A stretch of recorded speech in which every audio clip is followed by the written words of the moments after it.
Diana, a woman with a vibrant spirit and a love for life, received news that shook her world to its core. Frontotemporal dementia, her doctor had said, a diagnosis as daunting as it was unfamiliar. The words echoed in her ears, their weight settling heavily on her heart. Fear, sharp and cold, threatened to consume her, but Diana, a woman of quiet strength, refused to let it paralyze her.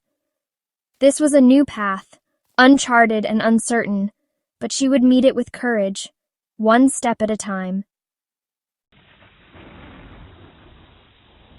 The future, once a canvas of dreams and aspirations, now felt like a hazy horizon, its details obscured by the encroaching fog of an unwelcome diagnosis. But Diana, drawing strength from the love of her family and the unwavering spirit that resided within her, refused to succumb to despair. She would fight, she would hope, and she would embrace the present moment with all her being. In the face of adversity, Diana's spirit did not waver. She understood that knowledge was power, and she was determined to learn everything she could about this disease that threatened to steal her memories and her very self. With the unwavering support of her loved ones, she embarked on a journey of understanding, seeking answers, and navigating the uncharted waters of frontotemporal dementia. Frontotemporal dementia, or FTD, is a cruel thief, robbing individuals of their personality, their behavior, and their ability to communicate. Unlike Alzheimer's disease, which primarily affects memory, FTD targets the frontal and temporal lobes of the brain, areas responsible for language, judgment, and social behavior. It is a relentless disease, slowly eroding the very essence of a person, leaving behind a shadow of their former selves. In recent years, FTD has gained greater public awareness, thanks in part to courageous individuals who have shared their stories. Bruce Willis's family's announcement of his FTD diagnosis brought the disease into the spotlight, highlighting the urgent need for research and support. Similarly, the family of Pat Summitt, the legendary basketball coach, bravely shared her battle with the disease, raising awareness and advocating for early diagnosis and intervention. FTD is a complex and challenging disease, often misdiagnosed or mistaken for other conditions due to its varied symptoms. Early signs can be subtle, such as changes in personality, behavior, or language. In Diana's case, there were no symptoms. That's why the diagnosis came as such a shock. As the disease progresses, individuals may experience difficulty with planning, organization, and decision-making. They may also exhibit inappropriate social behavior, apathy, or a lack of empathy. Communication skills often deteriorate, making it challenging for individuals to express themselves or understand others. During an office visit, Diana's neurologist did a few tests in the office and made some professional observations, then ordered an MRI, a powerful imaging technique that uses magnetic fields and radio waves to create detailed images of the brain. The MRI, the doctor explained, would help them visualize the structures within Diana's brain, allowing them to look for any abnormalities or signs of damage that might be consistent with FTD. Without a second thought, Diana underwent the scan, the whirring and clicking of the machine a constant reminder of the uncertainty she faced. The results of the MRI arrived a few days later, and Diana, her heart pounding in her chest, was made aware of the results by her neurologist. Diana's doctor was a professional and was very clear and concise in her interpretations of the reports to Diana. The MRI, she explained, had revealed atrophy or shrinkage in the frontal and temporal lobes of her brain, a hallmark sign of FTD. And that was also confirmed by the radiologist's diagnosis when he or she read the scans.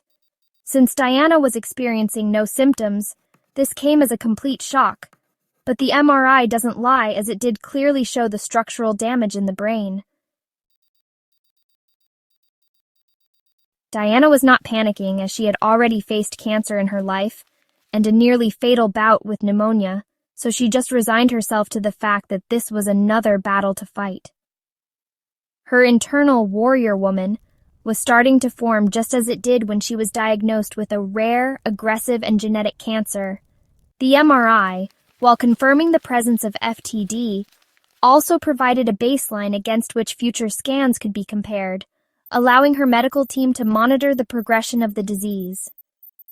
Despite the grim findings of the MRI, Diana's neurologist remained cautiously optimistic.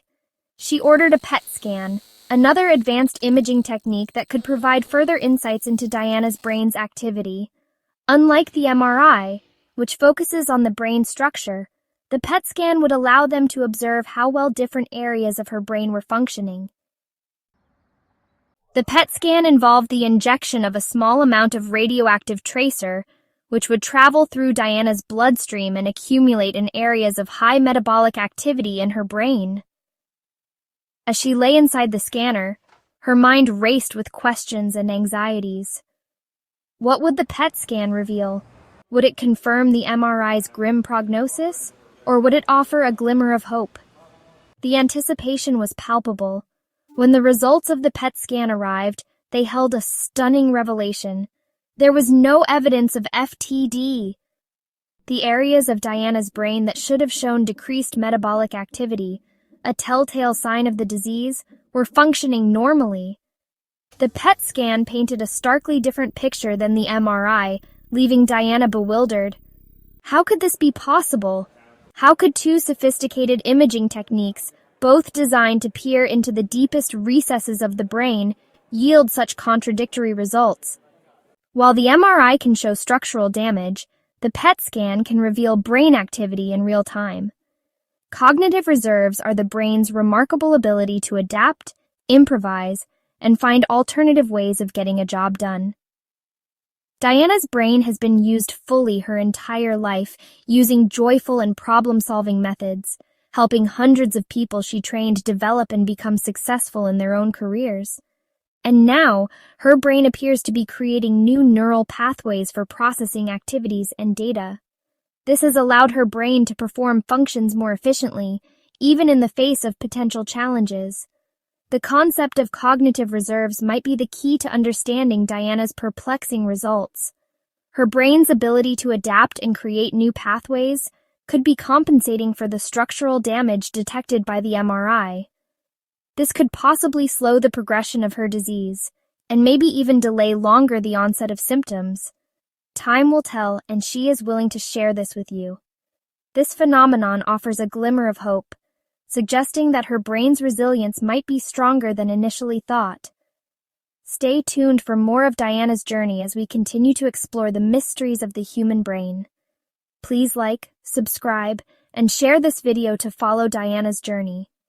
This will become more and more interesting as she is becoming a patient of Barrow Neurological, a world-famous center specializing in only brain, spine, and nerve issues. They will dig deep, and quite possibly Diana will be part of a clinical trial there. You will want to stay tuned for this one. Thank you for helping support my journey.